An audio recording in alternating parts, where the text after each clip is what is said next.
What's up, Foundation? What's up, YouTube? Man, me is your big partner, Cartoon 5-3. Back again, yeah, back again. Story time, yeah. Man, listen. We going back into the Alabama prison system, man. We going back into the late 1990s, early 2000s. Late 1990s, like 99 or 2000, something like that. I told y'all how the Alabama prison system was when I first got there. A lot of people think because they hear the word Alabama that things it's not dangerous. Things ain't jumping. They think it's country. They think what all these little stereotypical thoughts that they have in their head when they hear the word Alabama. But partner, me being out here so long, I am well qualified to tell you that whatever them little old funny bunny thoughts y'all might have, you can get them out your head. Cause ain't nothing slow about these cats. They do stuff a little different sometimes, but ain't nothing slow about them. And they are very, very, very, very, very, very dangerous. But it's like that everywhere, man. You got your unalivers in every state. You got your busters in every state. You got your hard, stomped down, hardcore gangsters in every state. And you also got your weirdo bozos in every state. So, ain't nothing different. Ain't nothing different. Just everybody, has their own way and own style of doing things. So anyway, like I say, when I first came to Alabama, I was caught off guard by the level of gang activity that they had here. You know what I'm saying? Back in the 90s, Alabama was gang banging they behind off. They really was. And so by the time when I hit the prison system, like I said, I was only out here 13 hours before I got locked up. Got here Tuesday night, went to jail Wednesday morning. So I didn't know a lot about the streets when I first got here. I learned about Alabama through word of mouth being incarcerated out here.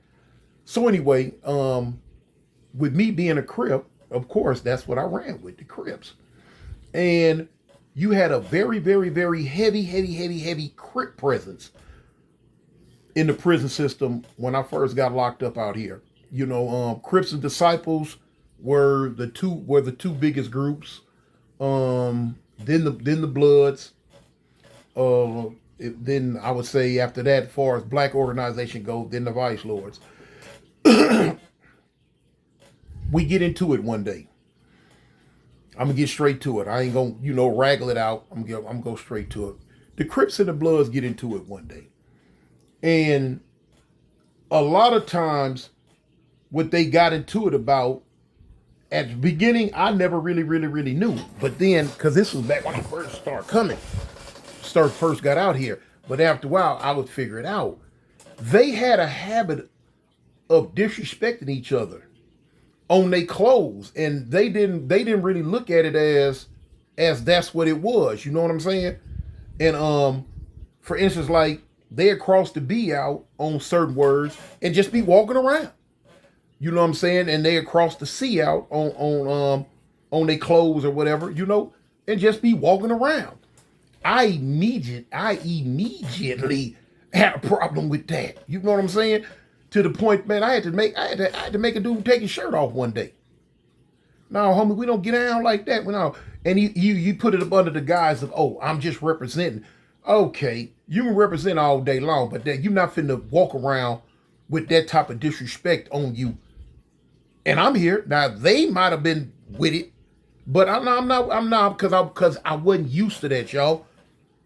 I came from a spot where Crips and Bloods didn't disrespect each other because the outcome would be very, very volatile. You know what I'm saying? In the jail system, it would be very volatile. So when I came out here, some of the stuff they was doing, it was a culture shock to me. You know what I'm saying? Some of that stuff I couldn't stand for at all. And so, like, for instance, out here, they used to love to put stuff on Crip all the time. Man, that's on Crip. And I used to tell them, I'd say, homie, look, if you put something on whatever set you claiming and you blow it up because you lied on it or whatever, I ain't got nothing to say about that, But if you put it on Crip and blow it up, I'm finna come see about you. Because now you put it on what I represent. I wasn't representing all these other sets they was claiming, but I was representing Crip. So don't put it on Crip. I mean, y'all need to stop doing that, man. If stop doing that. So anyway, Crips was at the prison I was in at the time. It was called St. Clair, maximum security prison. Crips was dominant. They was dominant, homie. It was dominant. I'm talking about they was everywhere. They was doing they thug thizzle. The 5 biggest dudes in the whole prison was Crips. So anyway, as time went on, the prison started changing, which that's what prisons do. Prisons gonna change. The face is gonna change. Everybody gonna get a turn. Every group gonna get a turn, I'm saying, you know? And as the time was going by, it seemed like the administration kept shipping Crips and bringing in Bloods. Shipping Crips, bringing in Bloods. Shipping Crips, bringing in Bloods. Okay, so it got to the point to where the numbers got even. The numbers got even. Now, even when the numbers wasn't even, it was still problems. Even when Crips was dominant, it would still be, you know what I'm saying? It would still be problems with them in the Bloods or them in the Disciples or them in whatever. You know what I'm saying? Because you're just gonna get into it in prison. When the numbers got even with the Bloods, they were acting a fool. Yeah, yes. They went to acting a fool. Crip get jumped on over here. Crip fighting over here. They doing this over there. They doing this. They doing da da da da da. Problems start happening, y'all. I'm talking about serious problems start arising to the point to where we started to have to start meetings about this. Hey man, these dudes here, they starting to cut up, y'all. You know? And cut up to the point to where the last straw was when one of the homies, Lil Luke, got stabbed. Lil Luke claimed 6-0. That was the final straw. That's when that's when all HELL broke loose. Now, the riot that I'm finna tell you about, this happened before that incident though. This happened way before that incident though. This happened back when they first started flexing their muscles, getting in there. So by the time word came around to the block that I was living in, it was like, what? You know what I'm saying? Crips going from block to block, letting homies know, hey man, when the yard open up today, homie, come on the yard. Yard open up today, come on the yard. We finna get into it with the Bloods. We finna get into it with the Bloods. Of course, the word blood is not what they was using. So anyway, when it finally reached me, when it got to me, I'm like, shoot, what's up, cut? What's going on? Oh man, them whoopty whams, they tripping. Man, it's finna go down. Finna go down? Yeah, it's finna go down. I'm like, all right. Now, let me say this, y'all. When I first got locked up in the Alabama system and started getting involved with this gang stuff out here in Alabama, it threw me for a loop because I came from California prison system where the prisons I was in, Crips and Bloods wasn't beefing, especially back in the 80s when I was in the system. Crips and Bloods wasn't beefing like that. You know what I'm saying? Were we enemies? Of course. But, you know, we wasn't doing all that. We wasn't doing all that gang banging type stuff on the yard. We had opposition. We had other races to deal with, you know? And we had, you know, everything in the Cali prison is upon respect. You know, we didn't cuz them, they didn't blood us. And if something went down, we would go to their shot caller, they come to ours or whatever, and we'll get to the bottom of the problem.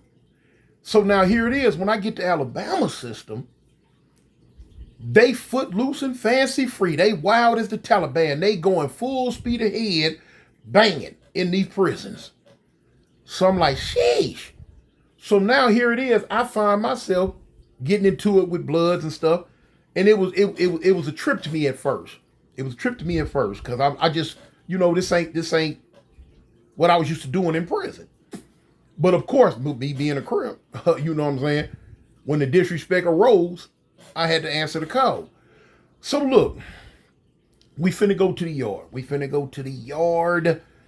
Everybody getting ready. I'm ready like Freddie to rock real steady, you know? We go to the yard. By the time all the Crips, we start huddling up in the gym. We huddling up, huddling up, huddling up. We don't see the Bloods. We don't see them. We don't see them at first. We don't see them. We don't see them. So now one of the homies say, well, Bumpy, cuz let's go to the yard by the iron pile. So we came out, we went to the iron pile, and we looking around, we still don't see the Bloods. Man, about 5 minutes go by. One of the homies come running out to the yard real fast. He's like, cuz, them fools finna come in the gym now. They finna come in the gym now. Like, for real? Like, all right. So boom, we everybody, looking around like, man, shoot, man, we finna do this, we finna do that, do this, do that, and this, and then that. All right, cool. You got a big old gym. You got a door on this end, and then you got a door on this end, but it's a real big gym. We were standing by the door on this end because the iron pile is down that way. Down this way by the other door is that door and the softball field going that way. All right, they start coming out this door on that end. So when the homie's like, here they come. They coming out the door. Not only did they come out the door, when they came out the door, they stood around for a minute. So homies contemplating on what we could. Do we rush them or what? So I ain't gonna lie, I could have easily spoke up and just, maneuvered the whole crowd, but I want to see where this is going. I really want to see where this was going, because this was my first major, get down since I've been in Alabama prison system. I'd had a few fights, but as far as a major get down, I hadn't been involved with one. So I want to see, what direction this gonna go. I'm really trying to figure out who gonna run and all that. So anyway, it didn't have to wait too much longer. The Bloods turned and started coming toward us. And one of the homies like, cuz, man, come on, y'all, here they come. We got a good homie, man. Had a good homie named Black. He was out of Bessemer. He was 6'0" out of Bessemer, Alabama. The homie, his real name was Brad Smith. The only reason why I'm saying it because he good homie, good standing, and I know it ain't no thing. But Brad Smith, out of Bessemer, called him Black. Was a rider, homie, a good rider. I'm talking about out of Swarp and Down. This boy was born and raised in L.A. He was leading the pack. The clash came. Ooh, dudes fighting. If some people ran, I don't know, wasn't really watching, wasn't really, couldn't really see it. But when the clash came, dudes getting down, homie. Everybody just getting down. And, it was one dude named Frog. Frog was a Blood out of Montgomery, Alabama. And in Montgomery, the majority of the Bloods claim Cedar Block. That's the biggest Blood game in Montgomery, Alabama. Cedar Block, Pyru. And me and him had problems before. And he had a knife. The cold part about it, we had way later, we had another confrontation with the Bloods, and this same little dude almost stabbed me in the back with a knife. I hadn't seen him coming on this time. But now on this get down right here, I seen him. He had the knife. He was trying to stick somebody. Who was he squared off with? If I'm not mistaken, was it Big Pablo or somebody? But they both had knives at each other. Where the problem came with me is, I don't know who this cat was. I don't know who he was. Put it like this, I don't know who threw it. But somebody, I was by the brick wall because they got a handball wall right here. Remember I told you, I say the handball wall, I invented that for them because they didn't even play handball. But I was by the handball wall and you know what I'm saying, everybody moving, everything going down. Boom, boom, boom, dudes running this way, that way. When I tell you the Alabama prison system is a death trap, it is because ain't no gun tower. Ain't no guns, ain't no police out there with no gun. It wasn't even no police out on the yard. We could have sat out there for 30 minutes and fought and unalived each other. Wasn't no police gonna see it. But now, staying true to form, They tell everything. Boy, man, Alabama, boy, they gonna snitch on your behind quick. They gonna snitch on your behind. Somebody ran in the gym, told the police. Police hit the code, here they come. Boom, boom, boom, boom, boom, boom, boom. But I don't know they coming. Unbeknownst to me, I don't know all that's taking place. But what got me, what almost flipped my wig, getting down, and somebody threw a horseshoe. Them horseshoes, every major big fight that ever happened in this prison, them horseshoes be out there. Dudes be grabbing them horseshoes, man, grabbing them. Them horseshoes and them weight bars, they gonna grab them. But a horseshoe hit the wall, blink, right by my head, and the wall is brick. If this horseshoe would have hit me in the head, it would have took my life.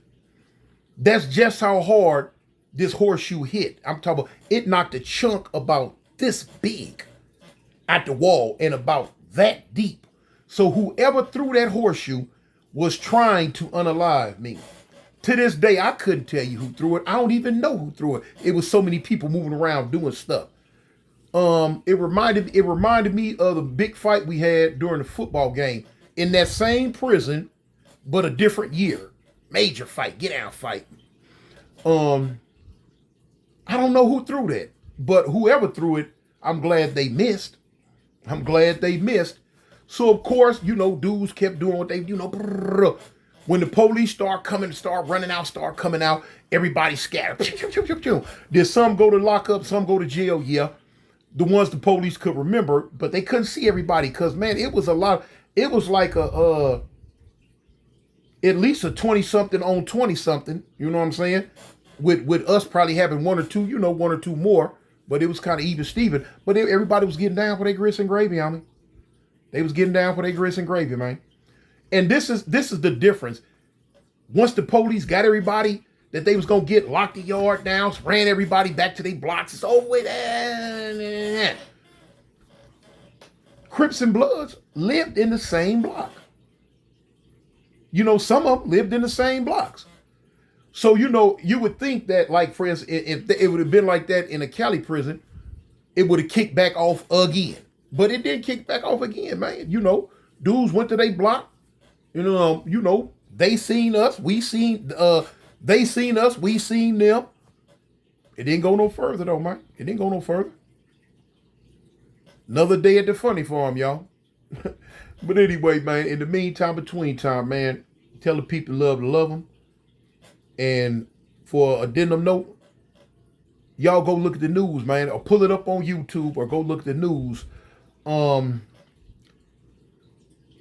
Orange Man himself, Trump, told Putin over there in Russia that they need to go ahead and stand down and y'all kill this war. Or if not, he's going to hit Russia with double tariffs. He's going to hit them with double tariffs. And not only that, he's going to send long-range missiles to the Ukraine so they can use against Russia. Putin took the gloves off, y'all. He tired of that mess. He told America, he said, because Trump told him, you got 50 days to end this war. And this when he said all the other stuff. Putin got back in less than 48 hours, y'all. Told him he ain't ended nothing. And told Trump, if you send anything to the Ukraine, it's on. He said, I'm giving you your nuclear warning right now. I don't care nothing about no NATO, none of that. He told the Orange Man, Trump, he told America, this is your nuclear warning right now. So basically he's saying, man, get up out Russia and Ukraine business, partner, before you mess around and get a black eye with this thing. Now y'all know in a nuclear confrontation, everybody get a black eye.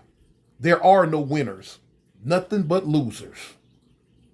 So y'all go type that in on your YouTube, man, and read that up for yourself. But in the meantime, between time, homie, I'm Cartoon One, and I represent the gangsters, y'all. Peace. I'm out. When I and you cop, don't nobody drop, you better put into the box. Then fuck the cops, you better squeeze until it's empty. I put that on 50, you with it? How you hit me? Hey. Head game, swing game, what a looks at. 5 trade, yeah, third down. 4 8, 8 8, 11 6. So when you slide down the 8, you're getting clapped at. Heads up until my days up.